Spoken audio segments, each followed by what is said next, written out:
आप software engineer हो क्या? आप लोगों ने देश में कितनी तरक्की लाई है, सब कुछ कितना एडवांस हो गया है। थैंक्स। आप लोगों को देख के तो मैं एकदम हैरान हो जाता हूँ। आप कंप्यूटर में अंदर कुछ कोड करते हो और बाहर दुनिया बदल जाती है। इतना आसान नहीं है दोस्त, ये कुछ कोड का काम नहीं है, काफी मेहनत जाती है इसके पीछे। कॉम्प्लिकेटेड है, काफी कॉम्प्लिकेटेड। वाकई, इसीलिए तो आपको इतनी तनख्वाह मिलती होगी ना? Why does everyone just sees the money in it? इसके पीछे की मेहनत कोई नहीं देखता। हम हिंदुस्तानियों की सोच ही छोटी है। Just because मैं पूरा दिन एसी ऑफिस में होता हूँ और ऑब्वियसली मुझे पसीना तो आता ही नहीं होगा, राइट? आप लोगों को ताकत यूज करनी होती है, हमें दिमाग लगाना होता है। ये बाल सफेद ऐसे ही नहीं होते। Let me give you an example. वो ECG मशीन देखो, सब कुछ कंप्यूटराइज्ड है। आपके बॉडी में क्या क्या चल रहा है सब कंप्यूटर से निकाल सकते हैं। प्लेन की, ट्रेन की, लाखों रिजर्वेशन ऑनलाइन होती है। बैंक के ट्रांजैक्शन सब एक सिंगल डेटाबेस में। Data integrity, locking, data security. कुछ आइडिया ये सब डिजाइन करना कितना कॉम्प्लिकेटेड है? और आप कह रहे कि कोडिंग करना आसान है। आप ये सब कोड करना जानते हो? पहले करता था, अब मैं प्रोजेक्ट मैनेजर हूँ, मेरी टीम सब करती है। ओह, तो अब काम आसान हो गया होगा। इस फील्ड में कुछ आसान नहीं है, जितना ऊपर जाओ उतनी ही रिस्पॉन्सिबिलिटी बढ़ती है, काम बढ़ता है, स्ट्रेस बढ़ता है।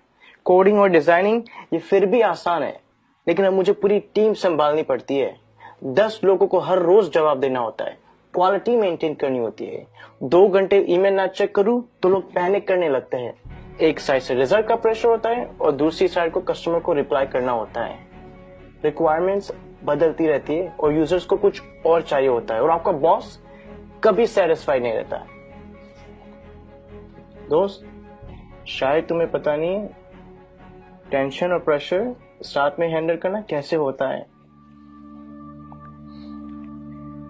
मुझे पता है सर, टेंशन और प्रेशर दोनों साथ में हैंडल किया है। 6 साल पहले की बात है।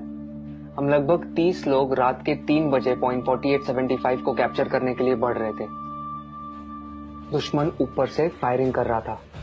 अगली गोली किसके नाम पे लिखी थी पता नहीं था। उजाले से पहले हमें वहां पहुंचना था। वक्त काफी कम था हमारे पास। होश तो तब आया जब अगले दिन हम चोटी पर तिरंगा लहरा रहे थे, और तब हम बचे 30 नहीं, 4 लोग थे। आप Subedar Sushant from 13 Jammu and Kashmir Rifles on duty at peak 4875 in Kargil. मुझे बताया गया है कि मेरी टर्म पूरी हो गई है और अब मुझे सॉफ्ट असाइनमेंट का ऑप्शन दिया जाएगा। पर आप ही बताइए सर, काम आसान करने के लिए कोई अपनी ड्यूटी छोड़ सकता है क्या? उस दिन हमारा एक जवान दोस्त बर्फ में जख्मी पड़ा था। उस पर दुश्मन की गोलियां चल रही थी। हम सब बंकर के पीछे छुपे हुए थे। उसे बचाना मेरा कर्तव्य था और मैं उसे बचाने जाने वाला था, मगर मेरे कप्तान ने मना किया और कहा कि तुम नहीं जाओगे। मैंने इस यूनिफॉर्म में सबसे पहली कसम ये ली थी कि देश की सुरक्षा के बाद मेरे आदमियों की सुरक्षा सर्वोपरि है। ये कह के वो खुद चले गए। उस जख्मी जवान को बचाते बचाते हमारे कप्तान शहीद हो गए। उस दिन से जब भी मैं बॉर्डर पर होता हूँ, उन गोलियों की आवाज और कप्तान का आखिरी चेहरा मेरे सामने आता है। वो गोलियां शायद मेरे लिए थी।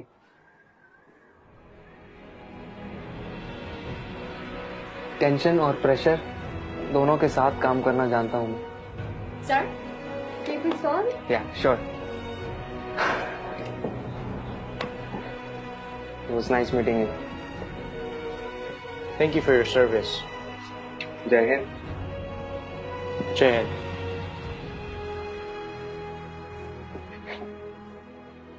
कभी खुद की जिंदगी से शिकवा होने लगे अगर, तो एक फौजी की जिंदगी के बारे में सोचना। खुद की हर मुश्किल आसान लगेगी। जो खुद की सांसें दांव पर लगाकर पूरे देश की सांसें चलाते हैं, हर वक्त जान हथेली पर होती है, फिर भी हमेशा मुस्कुराते रहते हैं, जिन्होंने डर को भी डराया है और देश के लिए जीना क्या होता है ये इन सरहद के पहरेदारों ने हमें सिखाया है। तो अगली बार जब कोई चुनौती तुमसे तुम्हारा सुख चैन छीनेगी, तो एक फौजी की जिंदगी के बारे में जरूर सोचना। खुद की हर मुश्किल आसान लगेगी,